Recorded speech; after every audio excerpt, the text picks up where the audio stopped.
الصلاة فریضۃ او کما قال علیہ الصلاة والسلام۔ میرے عزیزوں اور دینی بھائیوں، اللہ تعالیٰ نے دنیا میں اس انسان کو بھیجا ہے اور اس کو اپنی آخرت بنانے کے لیے بھیجا ہے۔ یہاں کی ضرورتیں بھی اسے پوری کرنا ہے اور اس سے زیادہ قبر کی ضرورتیں، قیامت کی ضرورتیں، قیامت کے بعد کی زندگی کی نا ختم ہونے والی ضرورتیں اسے پوری کرنا ہے۔ یہاں بہت تھوڑا عرصہ یہ رہتا ہے اور بہت لمبی زندگی اس کی مرنے کے بعد کی ہے۔ اعمل لدنیاک بقدر بقائک فیہا وعمل لآخرتک بقدر بقائک فیہا۔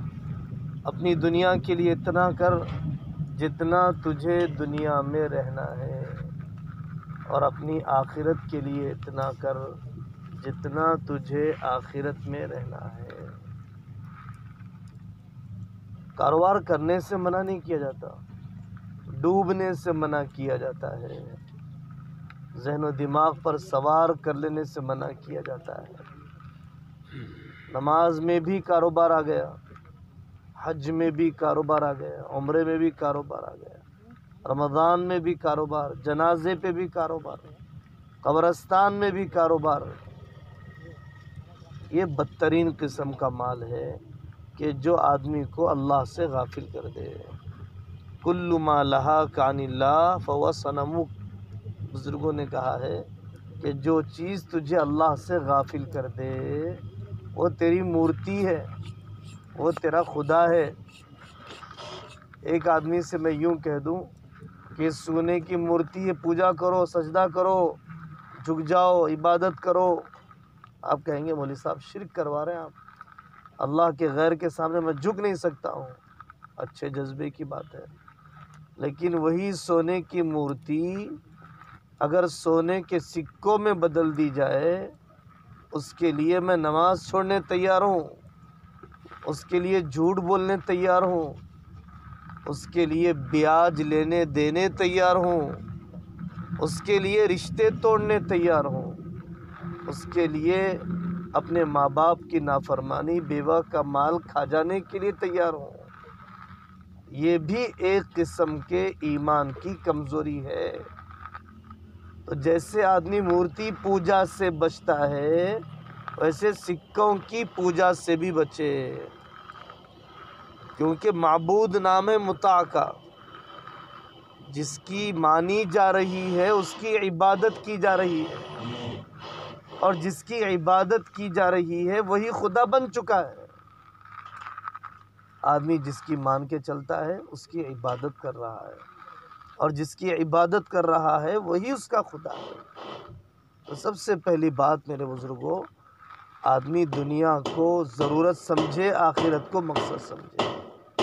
آخرت کبھی آدمی کے ذہن و دماغ سے اوجھل نہ ہو، موت کی تیاری آدمی کے ذہن و دماغ سے کبھی اوجھل نہ ہو۔ دوسری بات یہ ہے کہ کاروبار کرنے کے اصول بھی بتائے گئے۔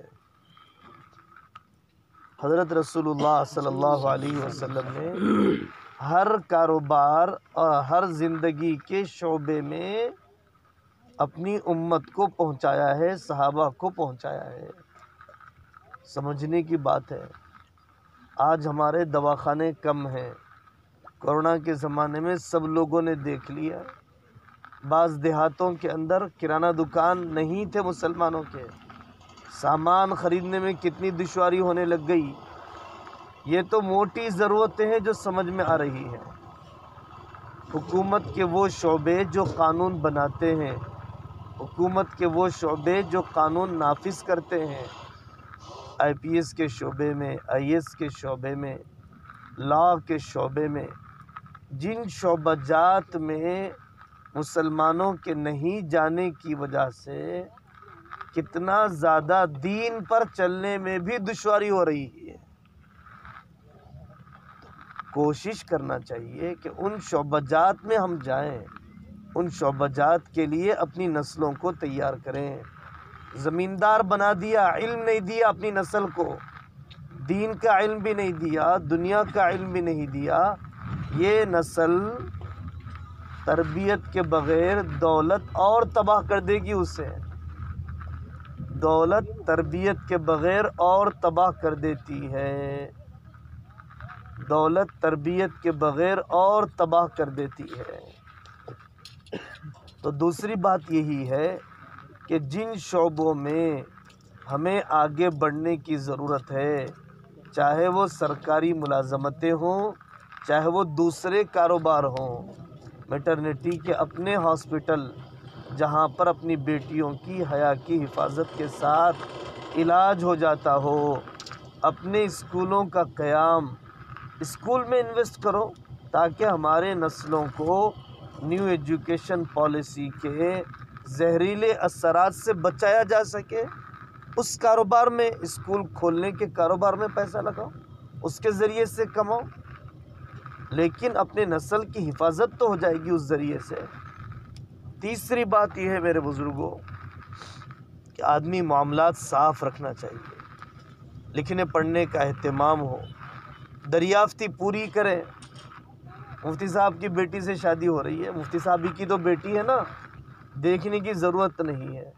حضرت شاہ جمال الرحمن صاحب دامت برکاتہم ہمارے بزرگ ہیں، وہ فرماتے رہتے ہیں کہ جمال الرحمن کی بیٹی سے بھی شادی کرنا ہے تو پوری دریافتی کر لینا۔ آدمی ہم سے بھی کوئی زمین خریدتا ہو تو معاملے کی پوری دریافتی کرے، اندھا دھن اعتماد نہ کرے۔ ہو سکتا ہے میں ٹوپی پہن کر ٹوپی ڈال رہا ہوں، اپنی دین کی نسبت کو غلط استعمال کر رہا ہوں۔ ہمارے بڑوں نے دین کی نسبت کو دنیا کے لیے استعمال نہیں کیا۔ آپ میرے سے خریدنے کے لیے آ رہے ہیں کوئی چیز، بھائی آپ میرے ظاہری حلیے پر اور میرے سفید کپڑوں پر مت جائیے، قانون ضابطے کے مطابق، اصول کے مطابق، رولز ریگولیشنز کے مطابق جو کاغذات دیکھنا چاہیے، جو باریکیاں سامنے رہنا چاہیے، ان ساری باریکیوں کو دیکھ سمجھ کر، ٹٹول کر، چھان پٹک کر کے ہی کرنا چاہیے۔ اور بیچنے والوں کو بھی چاہیے کہ وہ پوری امانت داری کے ساتھ کام کرے، زبان نہ بدلے، کوئی بات اندھیرے میں نہ رکھے، اخلاق کے ساتھ کاروبار کرے۔ ایک دو واقعات سناتا ہوں۔ دو عالم دین تھے، دونوں مولوی صاحب تھے، دونوں دیندار تھے، دکان پر خریدنے کے لیے گئے تو دکان والے نے 20 روپے کی چیز، آپ آئے نا امام صاحب 15 میں دے دیتا ہوں، تو یہ 15 روپے میں خرید کر لا لیا۔ اپنے دوسرے دوست سے جو آخرت یاد دلانے والے تھے ان سے کہا کہ بھائی 20 روپے کی چیز تھی، 15 روپے میں لے آیا۔ مولوی صاحب ہیں اسی لیے انہوں نے مجھے 5 روپے کم کر دیے۔ تو دوسرے دوست نے اخلاق کے اعتبار سے، ناجائز تو تھا نہیں، شرم دلاتے ہوئے کہا کہ تم نے اپنی ساری دینداری 5 روپے میں بیچ دی۔ تو بڑی شرم آئی انہیں، آپ مول صاحب اس لیے 5 روپے میں دے دیتا ہوں۔ انہوں نے جا کر 5 روپے واپس کیے۔ بھائی جتنا تم سب لوگوں کو بیچتے ہو اتنا ہی مجھے بھی بیچو، میں 5 روپے میں اپنی دینداری بیچنا نہیں چاہتا ہوں۔ آپ کو کوئی خدمت ہماری کرنا ہو کسی اور موقع پہ کر دیجیے، یا اب آپ خدمت کرنا چاہتے اپنی طرف سے کیجیے۔ نہیں مولوی صاحب اس لیے میں 5 روپے کم کرنا چاہتا ہوں، تو کیا میں مولوی صاحب تمہارے 5 روپے کم کروانے کے لیے بنا ہوں یا اپنے مولا کو راضی کرنے کے لیے بنا ہوں؟ یہ ایک واقعہ ہے۔ دوسرا واقعہ تو بہت اور اہم ہے۔ حضرت امام بخاری رحمۃ اللہ علیہ کا پانی کے جہاز میں سفر کر رہے تھے۔ علاقے میں سمندر کا سفر بہت لمبا ہوتا ہے، پانی کے جہاز میں مصروفیتیں، کاروبار، دکان، کھانے کی جگہ، سونے کی جگہ۔ ایک چور نے دیکھ لیا کتنے پیسے ان کے پاس کیسی تھیلی میں ہیں، ہنگامہ شروع کر دیا، میرے پیسے چوری ہو گئے، ایسی تھیلی میں تھے، اتنے پیسے تھے۔ سب کی تلاشی لی گئی، امام بخاری کی بھی تلاشی لی گئی، پیسے ہی نہیں ملے۔ چور اکیلے میں آیا، حضرت پیسے تو آپ کے پاس تھے واقعی، اور آپ ہی مالک تھے اس کے، یہ بھی یقینی بات ہے، میں تو چور ہوں، لیکن آپ نے چھپائے کہاں پر ہے یہ جاننا چاہتا ہوں کہ ہم لوگوں کو ملے ہی نہیں۔ امام بخاری متوازن فرمایا سمندر میں پھینک دیا میں نے۔ تو کہا کہ حضرت آپ رکھ لیتے اور آپ کہتے کہ میرے ہیں، دنیا مان لیتی آپ کی بات، میری بات کو کیا اہمیت دیتی دنیا؟ امام بخاری رحمۃ اللہ نے فرمایا بھائی مان تو لیتی دنیا اور سچائی بھی ثابت ہو جاتی، لیکن میں جو حدیث سناتا ہوں وہ بے وزن ہو جاتی ہے، میں جو دین کی بات لوگوں کو سناتا ہوں تو بے وزن ہو جاتی کہ صاحب ان پہ چوری کا الزام لگا تھا، اگرچہ ثابت نہیں ہوا، اتنا ریمارک بھی میرے اوپر آ جاتا، یہ میرے لیے دین کی خدمت میں رکاوٹ بن جاتا۔ ریمارک نہیں آنا چاہیے۔ میں دنیا دار کی ایک مثال سناتا ہوں۔ ایک دوست تھے ہمارے، بہت دن تک وہ کیڈبری چاکلیٹ بنا کر بیچتے تھے یہاں پر باہر کی کمپنی کے لیے۔ تو انہوں نے سنایا کہ ایک مرتبہ جاپان میں کیڈبری چاکلیٹ کھانے والے بچوں کو خاص قسم کی بیماری ہونے لگی۔ تو کمپنی والے نے ریسرچ کروایا تو پتہ چلا کہ جس کمپنی کا دودھ استعمال کیا جا رہا ہے اس دودھ کے اندر کوئی خرابی ہے۔ تو اس نے پورے ملک میں اعلان کر دیا کہ جس کے پاس کیڈبری کا اسٹاک ہے وہ لا کر مجھے واپس کر دے۔ آج سے کیڈبری جس دودھ کا استعمال کرتا ہے وہ فیکٹری کو بدل رہا ہے، کمپنی کو بدل رہا ہے، کل پرسوں جو مال آئے گا اس میں اس قسم کی بیماری نہیں ہوگی، اور اب جتنا مال ہے جلا دیا جائے، پیسے لے لیے جائے۔ دنیا والے بزنس کانسیپٹ بھی اتنا کلیئر رکھتے ہیں، اتنی دیانتداری کے ساتھ رکھتے ہیں۔ ایک مسلمان کو اپنی آخرت کے لیے، ایک مسلمان کو اپنے اللہ کو راضی کرنے کے لیے کتنا کرنا چاہیے، کتنی کلیئرٹی رکھنا چاہیے، کتنی صفائی رکھنا چاہیے کہ کوئی چیز اندھیرے میں نہ رہ جائے سامنے والے کے لیے۔ اور میرے عزیزو، کہنے کو تو لطیفہ ہے لیکن بہت یاد رہتا ہے۔ ایک بادشاہ کے پاس ایک صاحب کو لایا گیا، انہوں نے بہت بڑا کام کر دیا ہے صاحب، ان کو انعام دیا جانا چاہیے۔ تو انہوں نے کہا کہ ٹھیک ہے میں ضرور انعام دوں گا۔ کیا کام کیا ہے؟ یہ کام کیا ہے، ٹھیک ہے کیا چاہیے بیٹا تجھے؟ کہا زمین چاہیے مجھے۔ تو بادشاہ سلامت نے کہا کل سویرے آ جانا ناشتہ کیے بغیر۔ سویرے آ گیا، وہ رات بھر پتہ نہیں کیا کیا سوچتا رہا، خواب دیکھتا رہا، رات کیسے گزری ہوگی بیچارے کی، ہم لوگوں کی چند ایکڑوں میں کیسے گزرتی ہم کو معلوم ہے۔ اب رات گزری، سویرے آئے صاحب، بادشاہ نے کہا جتنا دوڑو گے اتنی زمین تمہاری ہے۔ ناشتہ نہیں کیا ہوا انسان دوڑنا شروع کیا ظہر تک، اور چلتا رہا عصر تک، اور مغرب کی نماز تک لوٹتا رہا زمین پہ۔ جب سورج ڈوب گیا، زندگی کا سورج بھی ڈوب گیا، انتقال ہو گیا اس شخص کا، تو ایک وزیر دفن کر کے آیا۔ بہت سوچنے کی چیزیں مجھے اور آپ کو، یہ کہیں ناپنے میں ہم لوگوں کہیں قبر تک پہنچ جائیں گے۔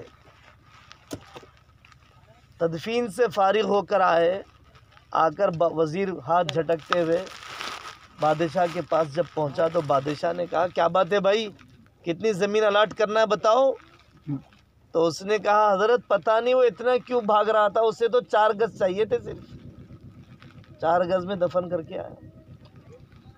کتنے گزاں بھی کماؤ، خوشی ہے ہمیں، سب کے لیے دعا کریں گے، لیکن 4 گز کو بھلائے بغیر مت کماؤ۔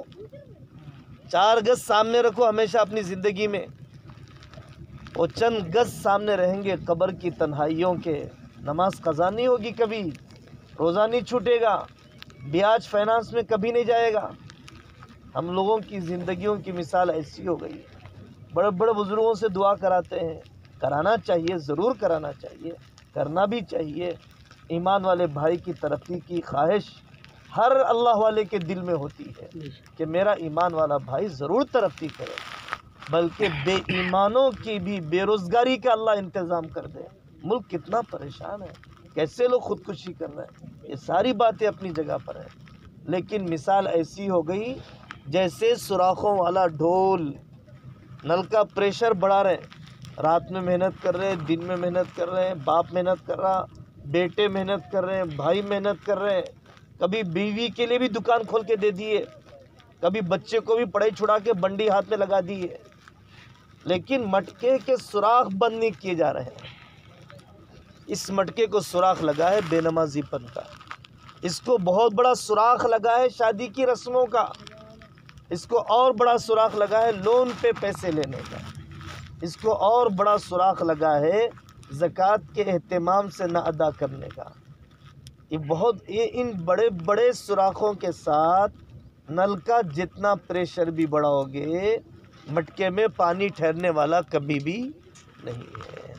نل کا پریشر بڑھانے سے زیادہ مٹکے کے سوراخ بند کرنے کی فکر ہونی چاہیے۔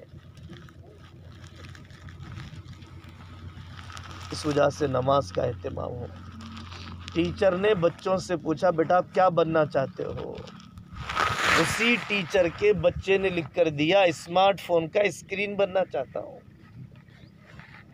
تو ٹیچر کے آنکھوں سے آنسو نکلنا شروع ہو گئے۔ اپنے شوہر کو لے جا کر بتایا آپ کے بچے نے لکھا ہے کہ میں اسمارٹ فون کا اسکرین بننا چاہتا ہوں، میرا باپ میری ماں جتنا اسمارٹ فون کا اسکرین دیکھتی ہے مجھے اتنا نہیں دیکھتی ہے۔ 24 گھنٹے میں چند سیکنڈ ایسے نہیں ہوتے کہ میرے بیٹے کو میں نزدیک بٹھا کر کوئی واقعہ سناؤں، کوئی نصیحت سناؤں، کوئی اللہ والوں کی باتیں سناؤں۔ مالدار بنانا ذمہ داری نہیں ہے، دیندار بنانا ذمہ داری ہے۔ اتنے دیوانے نہ بنو ریئل اسٹیٹ کے کہ بیوی بے حیا ہو جائے، اتنے دیوانے نہ بنو زمین کی خریداری کے کہ اولاد کی تربیت سے غافل ہو جاؤ۔ وہ دولت اکٹھی نہ کرو میرے بھائیوں کہ تمہاری ماں ترسنے لگ جائے کہ بیٹا میرے ساتھ بھی تھوڑی دیر وقت گزار لیا کرو۔ ایسی منحوس دولت کس کام کی ہے کہ جس کے آنے کے بعد نہ صحت ہاتھ میں ہے، نہ رشتے ہاتھ میں ہے، نہ آخرت ہاتھ میں ہے، نہ کلمے والی موت ہاتھ میں ہے۔ ایسی دولت لے کر کیا کرے گا یہ بیچارہ؟ اللہ تعالیٰ جتنے دوست آئے ہیں پورے ملک میں اللہ تعالیٰ بے روزگاری کا خاتمہ فرما دے، تنگی میں گزر بسر کرنے والے، قرضوں میں ڈوبے ہوئے، کرایہ ادا کرنے کی طاقت نہ رکھنے والے لوگوں کے لیے اللہ تعالیٰ روزگار کا انتظام فرما دے۔